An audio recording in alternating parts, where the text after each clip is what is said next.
Hey, what's going on, guys? I'm going to talk to you today about why we should listen to the testimony of North Korean defectors. I'm mainly going to discuss Yeon-Mi. She's a prominent defector from North Korea, and she does a lot of testimony, and she's working on a book right now. It will be made available September 2015. I highly encourage people to buy that book, to purchase that book. And I'm also going to talk to you about Shin Dong-Hyuk in a book written by Blaine Harden about Shin Dong-Hyuk's life, Escape from Camp 14, why I still encourage the book. And I'm going to start addressing the human rights issues in North Korea on YouTube. I've done it on Facebook for a while now, but it's time to go to YouTube with this. Okay. For both Shin Dong-Hyuk and Yeon-Mi, there are some minor discrepancies in their testimonies. Okay, but they're minor. And the reason these discrepancies happen is because their lives in North Korea are so traumatizing that they experience and stand in a lot of evil that sometimes dates and times can get mismatched. Dates and times can get confused. They can get confused with their dates and times. Okay? And why we should still listen to Shin Dong-Hyuk, and North Korea did put out a video trying to discredit Shin Dong-Hyuk, and I listened to their testimony. It's available on YouTube. I mean, I listened to their testimony on YouTube. I looked at it very objectively, okay? But Shin Dong-Hyuk testifies that his elbows are bent from working at the labor camp for so long and being malnourished. And the way he bends his elbows, you can see that. That video offered no counter argument as to why Shin Dong-Hyuk's elbows bent a certain way.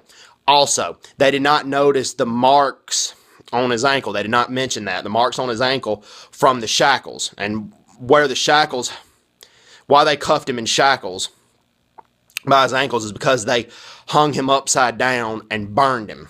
It's part of torture. The only difference that Shin Dong-Hyuk says now is that he was tortured at 20, not at the age of 13. That's a very minor situation. A lot of human rights organizations are talking about how Shin Dong-Hyuk, the story, the bottom line, the main part of the story remains the same. He was tortured. He was in prison. He was born in a concentration camp. And that's why we still should purchase and read Escape from Camp 14. Okay? He was still tortured. Whether if he was burned at 20 or 13, he was still burned. Okay? The first memory he ever remembers is an execution. He witnessed this at 4 years of age. And Yeon-Mi, The Guardian posted a really good article about her, by the way. And North Korea is really going after this lady, Yeon-Mi. But some of Yeon-Mi's stories were so traumatizing that she wanted to hide that, even though she wanted to share the most of her life in North Korea. And there have been journalists and human rights organizations that talk about when people experience lives such traumatizing lives in North Korea as these two have, sometimes you're going to get dates and times mixed up. Doesn't change the fact that North Korea has a human rights problem, that these two individuals were tortured. They experienced traumatizing situations. Yeon-Mi, her mother was tortured more than she was. So we need to note that. So anyway, that is why I encourage people to still read Escape from Camp 14. Don't listen to that propaganda video that North Korea put up there. They don't explain Shin Dong-Hyuk's bent elbows, and they don't explain the marks he has on his ankles from the shackles. And Shin Dong-Hyuk has showed his elbows and he showed his ankles.